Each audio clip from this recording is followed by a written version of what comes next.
ओम नमो भगवते वासुदेवाय।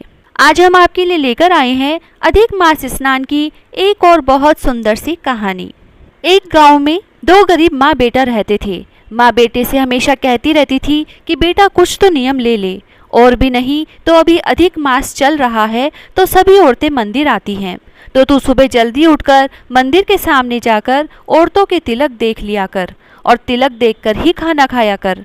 हमें जीवन में भगवान के प्रति कोई नियम तो लेना ही चाहिए। यदि तू केवल तिलक देखने का नियम भी लेगा तो भी उसका फल भगवान जी तुझे जरूर देंगे। अब बेटा रोज सुबह जल्दी उठकर मंदिर जाता और औरतों के तिलक देखकर ही खाना खाता था। अब यह उसका नियम बन गया था और उसे यह अच्छा लगने लगा था। लेकिन अब अधिक मास पूरा हो गया तो अगले दिन उसे कोई भी औरत जल्दी नहीं दिखी, तो वह ढूंढता हुआ जंगल की तरफ चला गया।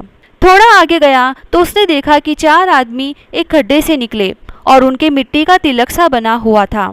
उसने उनके ललाट पर मिट्टी लगी देखी और चिल्लाता हुआ अपने घर भागने लगा। दिख गया रे, दिख गया रे, जोर जोर से बोलने लगा कि दिख गया रे, दिख गया रे।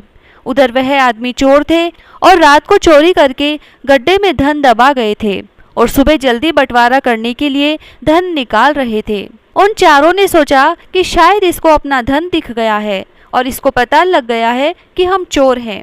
अगर उसने पहचान लिया है तो यह पूरे गांव में कह देगा और यह खबर राजा तक गई तो राजा जी हमें जेल में डाल देंगे। यह सोचकर उसको पकड़ने के लिए दौड़े और उसको आधा धन दे दिया। वह लड़का समझ ही नहीं पाया कि क्या हो रहा है और वह धन लेकर घर आ गया और माँ को सारी बात बताई कि कैसे उसको उन लोगों ने पकड़कर धन दे दिया। माँ ने धन देखा तो बहुत खुश हुई और बेटे को बताया कि बेटा यह तुमको अधिक मास के तिलक भगवान ने ही दिया है, इसीलिए जीवन में कोई भी धर्म कार्य का नियम तो बनाना ही चाहिए। भगवान जी जैसे उस लड़के को दिया वैसे सबको देना, कहता न सुनता न हुकारा भरता ने अपने सारे परिवार को देना। बिंदाई जी की कहानी। 7 भाइयों की एक बहन थी। वह सब बात सुनती, परंतु गणेश जी का नाम आते ही घाघरी झटका कर चली जाती। अतः गणेश जी को बहुत गुस्सा आया। गणेश जी बहन को डराने लगे। बहन तो डर के मारे सूखने लगी। भाइयों ने उसके दुख का पता करने की कोशिश की, परंतु पता नहीं लगा सके।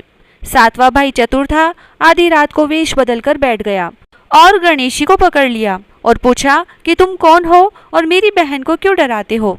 तो वे बोले कि मैं गणेश जी हूँ और तेरी बहन सब बातें सुनती है परंतु मेरे नाम से दूर भागती है, इसीलिए उसे डराता हूँ। भाई ने कहा कि इसका उपाय बताओ। तो गणेश जी बोले कोई भी कहानी कहे तो गणेश जी की कहानी कहे बिना नहीं उठे। बहन ने उस दिन से नियम बना लिया कि गणेश जी की कहानी सुने बिना खाना नहीं खाएगी। अब गणेश जी बहुत प्रसन्न हुए, उसे अच्छा घर वर दिया। हे गणेश जी महाराज, जैसा उसे दिया वैसा सभी को देना, अमर सुहाग देना, अमर पीहर वासा देना। जय श्री राधे।